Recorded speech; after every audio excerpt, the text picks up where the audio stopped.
The virtual production studio in and of itself is very unique for a school of our size. Most people know about The Mandalorian and Disney really spearheading this technology. Because there's just not many schools that are doing this.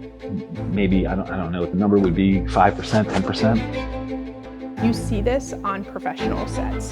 So the technology that we're using is going to directly inform students as they go out into the real world.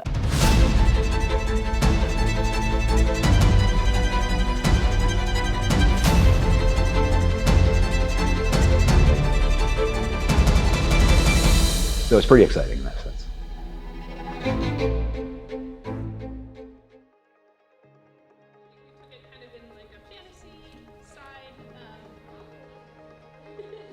The game programming track students, they are getting some game art, visuals, and creating Photoshop, Illustrator, InDesign, a little bit of After Effects, Unreal Engine, obviously, and Maya, Blender, all of these courses and all of the must-have tools in order to enter this industry.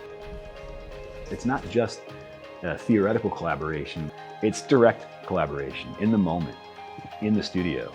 Students at the Brain Bar that are the digital artists that are manipulating the world to give the director what shot they're actually looking for and trying to line up.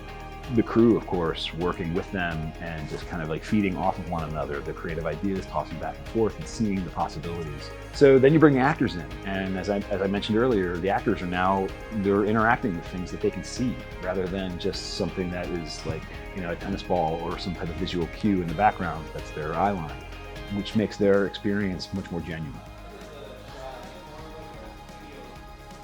Being here at DeSales and getting a taste for that, just like all aspects of TV film production here, gets you some insight into what to expect when you step out there, as opposed to it to be totally fresh and new territory. Our virtual production studio gives them some insight into what to expect when they make that first step onto set, whether it's onto a soundstage or into a virtual production studio.